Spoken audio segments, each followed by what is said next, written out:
السلام علیکم ورحمۃ اللہ وبرکاتہ۔ الحمدللہ رب العالمین والصلاۃ والسلام علی رسول اللہ اشہد ان لا الہ الا اللہ واشہد ان محمدا عبدہ ورسولہ اما بعد۔ معزز سامعین کرام، ایک بھائی کا سوال ہے کہ سجدے کی حالت میں نفل نماز میں دعا کر سکتے ہیں کہ نہیں کر سکتے؟ تو اس کا جواب یہ ہے کہ سجدے کی حالت میں بالکل آپ دعا کر سکتے ہیں۔ اس بات کی دلیل کیا ہے؟ 3 روایتیں 3 حدیثیں بطور دلیل میں پیش کرتا ہوں۔ پہلی روایت جسے امام مسلم رحمہ اللہ نے اپنی صحیح کے اندر ذکر کیا ہے، حدیث کے راوی ابو ہریرہ رضی اللہ تعالیٰ عنہ کہتے ہیں کہ اللہ کے نبی صلی اللہ علیہ وسلم نے بیان فرمایا، اقرب ما یکون العبد من ربہ وهو ساجد، بندہ اپنے رب سے سب سے زیادہ جس حالت میں قریب ہوتا ہے وہ حالت ہے سجدے کی۔ فاکثر الدعاء، اللہ کے نبی نے فرمایا کہ تم زیادہ سے زیادہ اللہ تعالیٰ سے دعائیں کیا کرو۔ یہ روایت اس بات پر واضح دلیل ہے کہ سجدے کی حالت میں انسان دعا کر سکتا ہے۔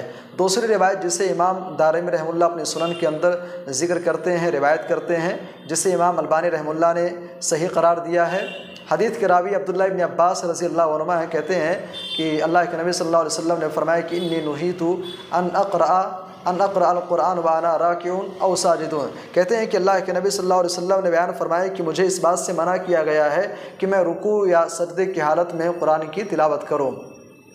اس کے بعد اللہ کے نبی نے فرمایا کہ فَأَمَّا الرُّكُوعُ، جہاں تک رکوع کا معاملہ ہے، فَأَعْظِمُوا فِيهِ الرَّبَّ، تو اس میں اپنے رب کی تم تعظیم بیان کیا کرو۔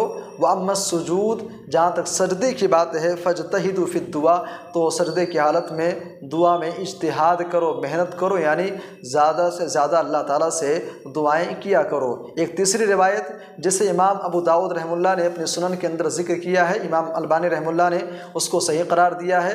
اللہ کے نبی صلی اللہ علیہ وسلم کے بارے میں صحابی رسول ابو ہریرہ رضی اللہ تعالیٰ عنہ حدیث روایت کرتے ہوئے کہتے ہیں کہ ان النبی صلی اللہ علیہ وسلم کان یقول فی سجودہ، اللہ کے نبی صلی اللہ علیہ وسلم سجدے کی حالت میں یہ اللہ تعالیٰ سے دعا کرتے تھے، اللہم اغفر لی ذنبی کلہ، اے اللہ تو میرے سارے گناہوں کو بخش دے، دقہ و جلہ، وہ گناہ چاہے چھوٹے ہوں چاہے عظیم ہوں بڑے ہوں، اولہ و آخرہ، وہ گناہ چاہے پہلے کے ہوں یا بعد کے ہوں، اول کے ہوں یا آخر کے ہوں، اور بعض روایتوں میں ہے علانیتہ و سرہ، اے اللہ چاہے وہ گناہ علانیہ طور پر ہوئے ہوں، کھلے طور پر ہوئے ہوں یا پھر چھپے طور پر ہوئے ہوں۔ یہ تینوں روایتیں اس بات پر واضح دلیل ہیں کہ سجدے کی حالت میں انسان اللہ تعالیٰ سے دعا کر سکتا ہے۔ واللہ اعلم بالصواب، وآخر دعوانا ان الحمد للہ رب العالمین۔